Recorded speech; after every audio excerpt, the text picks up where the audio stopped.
पटना के मशहूर व्यापारी गोपाल खेमका हत्याकांड पर बिहार के पुलिस महानिदेशक डीजीपी ने क्या कुछ कहा और किस तरह से अपराधियों को चेतावनी और किस तरह से कहें इस मामले को सुलझा लेने का दावा किया।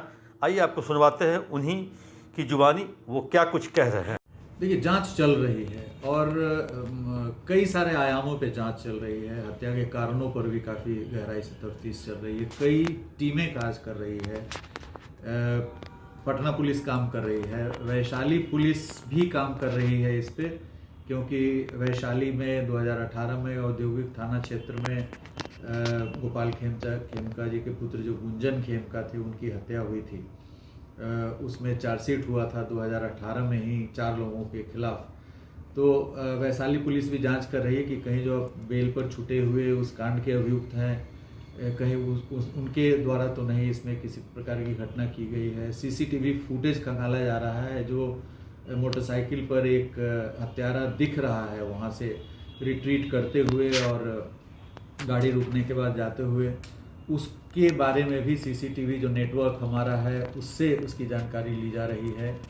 अन्य सारे जो डिजिटल एविडेंस संकलन के तौर तरीके हैं उनको भी इस्तेमाल करके और भी जानकारियाँ हासिल की जा रही है। तो पुलिस की टीम एसटीएफ पूरी तरीके से लगी हुई है। एसटीएफ की 3-4 टीम लगी हुई है एसपी के नेतृत्व में, जो अपराध कर्मियों के बारे में जानकारी इकट्ठा कर रही है। प्रिजन से भी हम लोग जानकारी प्राप्त कर रहे हैं। तो हर तरह के जो तौर तरीके हैं तफ्तीश के उन सबको अपना करके और हम लोग जल्द से जल्द अपराधी तक पहुंचने की कोशिश कर रहे हैं। उनकी सूचना देने के बाद लेट से पहुंची नहीं, सूचना मिलने के बाद पुलिस लेट नहीं की है। घटना के बाद इमीडिएटली इंजर्ड हालत में, जख्मी हालत में उनको लेकर के मेडिवर्सल अस्पताल करीब 12 बजे के आसपास उनके परिजन गए हैं। वहाँ पर जाने के बाद कंकरबाग थाना को सूचित किया गया है हॉस्पिटल प्रबंधन के द्वारा। कंकरबाग थानाध्यक्ष बिना समय गंवाए इमीडिएटली पहुंचा है चंद मिनटों के अंतराल पर। फिर वहां जाने के बाद जब वो पूरी जानकारी उसको मिली है तो उसने गांधी मैदान थानाध्यक्ष को खबर किया है, कंकरबाग थानाध्यक्ष। तो ये पूरे प्रकरण में करीब 50 मिनट विलम्ब हुआ है घटना के बाद से। तो करीब 12 बज के कुछ मिनट पर थानाध्यक्ष गांधी मैदान को सूचना मिली है। थानाध्यक्ष सूचना मिलते ही तुरंत वहाँ पे गए हैं। उसके बाद डीएसपी और सीटीएसपी भी सीटीएसपी 1:30 बजे वहाँ पहुँची है। डीएसपी 12:50 के आसपास वहाँ पे पहुँचा है। तो घटना की जानकारी मिलने के बाद जो पुलिस का जो प्रतिक्रिया है, जो समय है वो ज़्यादा नहीं है, लेकिन शुरू में प्रारंभ में घटना की सूचना नहीं मिल पाई है। डायल 112 भी वहाँ कारगिल चौक पे था। डायल 112 को भी कंट्रोल रूम में जानकारी नहीं प्राप्त हो पाई है। तो उस समय ऐसा प्रतीत होता है कि परिजनों का सबसे उच्च प्राथमिकता था कि उनको जल्द से जल्द रस करा जाए हॉस्पिटल में।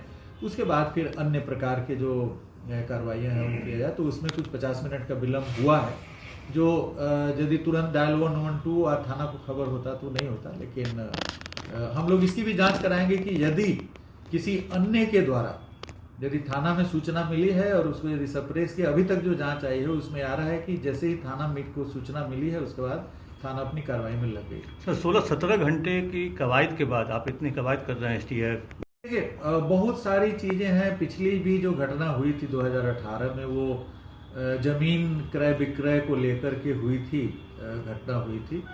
इसमें भी यह व्यवसायिक कारणों को ढूंढा जा रहा है कि व्यवसायिक कौन से कारण है। हाल के दिनों में यदि कोई किसी प्रकार का व्यवसायिक प्रतिबंधिता लेन देन वगैरह का है तो वो सभी बिंदुओं पर खंगाला जा रहा है कारण। बेउर कनेक्शन भी आ रहा है क्या? क्योंकि जिस तरह से अभी 14 थाने की पुलिस गई है बेउर में रेड करने, तो कुछ लिंक आया है क्या? नहीं, नॉर्मली कोई भी गंभीर अपराध होता है तो हम लोग जेल पर भी, चूंकि जेल से अपराध की योजना बनाई जाती है जेल में संसीन अपराधियों के द्वारा, तो हम लोग जेल पर भी, ताकि कोई फर्दर भविष्य में इस प्रकार की घटना नहीं उसको निवारित किया जा सके, इसलिए जेल पे हम। सर एक लास्ट प्रश्न है, क्योंकि इनके बांकीपुर के सभी क्लब के सभी साथियों को ये जानकारी रहती थी, जो अन्य साथी 9:30 के आसपास निकल जाते थे। खेमका जी अपने कुछ साथियों के साथ प्लेइंग कार्ड्स ताश खेलते थे, तो रोज इस 11 साढ़े 11 बजे निकलते थे। इसकी जानकारी शायद अपराधियों को भी किसी माध्यम से मिली होगी, जो रोज ये लेट निकलते हैं। नहीं, इसकी अपराधी तफ्तीश- चूंकि वहाँ गेट पे घात लगा करके बैठा था, इसलिए और इनका अक्सर करीब 11:30 से 12 बजे के बीच में आते आना थे, जाना था। आना जाना था और रेगुलर लगभग 11:30-12 बजे आते थे। तो ऐसा प्रतीत होता कि अपराधी को इसकी जानकारी थी, इनके आने जाने के समय के बारे में अपराधी निश्चित रूप से जानकारी प्राप्त किए होंगे, उसके बाद ही इस तरह की योजना बनाई। ड्राइवर इनके से- पास बॉडीगार्ड भी थी, क्या बॉडीगार्ड उस समय उनके साथ नहीं था या नहीं, हटा लिया गया था? बॉडीगार्ड इनको 2018 में उपलब्ध कराया गया था। उस समय हम लोग सीआईडी से केस का अनुसंधान करवाए थे, जो इनके पुत्र की हत्या हुई थी, उस समय इनको बॉडीगार्ड दिया गया। बॉडीगार्ड लगभग 6 साल तक इनके पास था। 2024 अप्रैल तक इनके पास बॉडीगार्ड था। पिछले पार्लियामेंट चुनाव में इन्होंने बॉडीगार्ड पेमेंट के बेसिस पे था। पार्लियामेंट चुनाव में बॉडीगार्ड क्लोज हुआ था, उसके बाद फिर दोबारा जब वापस करने की बात थी तो इन्होंने अपनी स्वेच्छा से भुगतान के आधार पे बॉडीगार्ड नहीं रखने का निर्णय लिया था। तो पिछले करीब 1 साल से इनके पास बॉडीगार्ड नहीं था, 6 साल बॉडीगार्ड था इनके पास। और आज सुबह इनके जो पुत्र हैं डॉक्टर गौरव, उनको 2 अंगरक्षक अभी तत्काल प्रदान किया गया है, सुबह सुबह मुहैया करा दी गई है, परिवार और उनके सुरक्षा को ध्यान में रखते हुए। सर लास्ट क्वेश्चन और उसी है, तरह उसको आप क्या मैसेज देना चाहते हैं? क्या मतलब टाइम फ्रेम कुछ दे रहे हैं कि टाइम फ्रेम नहीं, अनुसंधान हो जाएगा, कंप्लीट हो नहीं, जाएगा? बिहार इंडस्ट्रीज एसोसिएशन के लगभग 12 से अधिक प्रतिनिधि हमसे कुछ देर पहले मिले हैं और मैंने उनको आश्वासन दिया है कि इस घटना का उद्भेदन होगा और इसके बाद यदि इस तरह की कहीं भी वल्नरेबिलिटी आएगी, उद्योगपति के संबंध में किसी भी प्रकार का खतरा आएगा तो उनको हम लोग सुरक्षा प्रदान करेंगे, उनको सुरक्षा के प्रति हम लोग गंभीर रहेंगे। Thank you. Thank you.